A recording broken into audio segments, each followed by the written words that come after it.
Hello,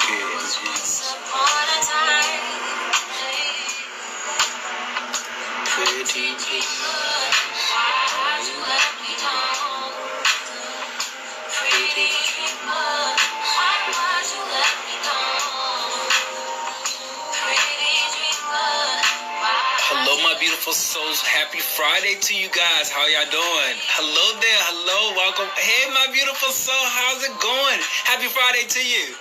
What's up, Mr. Coates? How are you, sir? How are you? This is a midday check-in. Good to see you too, my man. Good to see you too. This is a midday check-in. It's a vibe check. I want to check in with everybody, seeing how their Friday, how their life is set up. A lot of things are going on in the world right now, so I want to make sure that you are taking care of yourself. Plus, I have some questions today. So let me mute this for a second, right quick. The real reason why I came in here today is because I'm trying to conduct keeping people out of jail. I like that, brother. I like that. Listen, you try to keep people out of jail. I'm trying to get people to change their mindset, right? And so with that being said, listen, I'm in the process of conducting some research. My whole purpose as a metaphysician is to change the consciousness and the thinking of people, right? So my thing is this. What are some topics? I want to talk about this. What are some topics that we don't have discussions about? I think a lot of the reason why we feel the way we feel is because we don't know how to have healthy conversations about certain things. So my goal now is to address some of those topics that we all should have conversations about. One of the biggest things that I talked about in one of my previous videos was sex, right? Sex is something that we don't talk about, but there's a lot of healthy, is an energy exchange. And so we don't talk about that energy exchange. So I want to start literally, truly come to the table and have some healthy discussions so that there's no misinformation there, but we're really and truly gaining the insight that we need. We're not shaming people. We're not making them feel guilty of them, because anytime we do that, we store that energy in our bodies. We're second guessing ourselves. We're making ourselves feel like we're something that we're not. If we only take a moment to address those issues, to talk about those issues, to get healthy discussions and feedback about these certain issues, we can then start moving around in our lives more productively and more healthy. So today, I asked the question, what are some topics? What are some topics that you feel that we need to start discussing? Let's see. Definitely self-care. Self-care is definitely one of the things that we're going to do. What's up, Mr. Harris? How are you, sir? Let's see. What else? What are some other topics that we have in here? Come on, don't be quiet, because my goal is to do more panel discussion. Men in mental health. Listen, thank you for that. So in November, I did a wellness moment around men's health, right? Because us men, we tend to not talk about our physical. We tend to talk about our physical health, but we don't talk about that social and emotional wellness, right? So definitely thank you for that. I'm going to add that to my list, and my goal is I'm going to try to set up some panel discussions. So I'm looking for some creators that are attuned to certain elements of the topics that we're gonna discuss, and then we're gonna put together some conversational pieces there. Okay, so men in mental health and society is definitely a good one right there. If you recognize any men that you know that can speak on this topic area, send them my way as well, because like I said, I want to do panel discussions right there. Okay. So if you're just now joining into this room, the goal and the purpose of this live, right, is first and foremost to check in with yourself. I really and truly need you to check in with yourself, to ask yourself exactly how you're feeling, because you are the creator. You are the creator of your own path. And if you're not checking in with yourself, who else is going to do that, right? So I need you to first and foremost check in with yourself. Second piece to that is I'm looking to conduct some research. I want to do some panel discussions around topics that we as society don't talk about, right? Or we shame, right? So a lot of black and brown people in this room right now, there are a lot of things that were done generational wise, habits wise, that are now affecting us as productive adults. We can't even be considered productive adults if we don't address those things. So what are some things and topics in which you feel that we need to start talking about? How parents can incorporate thank you right there. Thank you. One of my things, Ms. Coach, one of my things about that is this. And you know this as well, especially as little boys. As little boys, we were told and taught that men are not supposed to cry. We were taught that it is not okay for us to express our emotions, right? As a little boy, as a little kid, those are learned behaviors that then trickle off into adulthood. So now we have adult men walking into rooms not being able to speak their truth, not being able to fully express what they are feeling and what they're going through.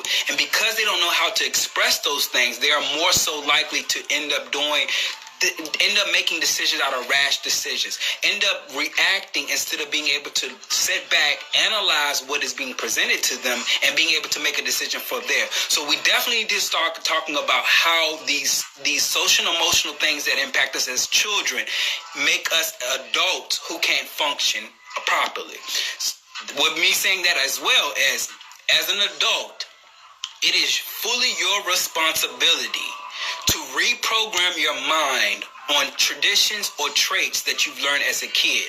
As a kid, you were told what you can and cannot do. You were living under someone else's roof, so you had to abide by those rules. I know at my house, whoever's house you were staying under, those were the rules that you were abiding by. As an adult, you do not live under someone else's roof. So you cannot operate out of the same function and fashion that you did as a little kid. So if you're still thinking about things and you're still operating as that little 6 or 7 year old boy, I need for you to stop right now. Think about those learned behaviors and start reprogramming your mind to address those things, because they're not going to serve you anymore. You can't live in fear anymore. You can't live in the ability to talk yourself out of a situation. If you know you're capable of something, why do you defeat yourself by talking yourself out of something? I just don't understand that. And the only reason why that is because we were conditioned as little kids to talk ourselves out of things. We were conditioned as little kids to conform to our societies. Whatever the society was, whatever the society said, we wanted to fit in. Okay? I understand that as a kid, you wanted to fit in.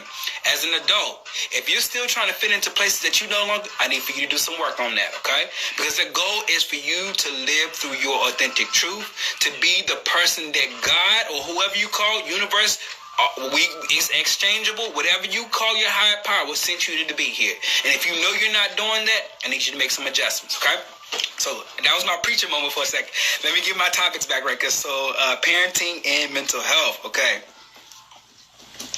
All right, let's see what else we got. Healthy mental health, healthy practice, absolutely. With that being said, that's another thing right there.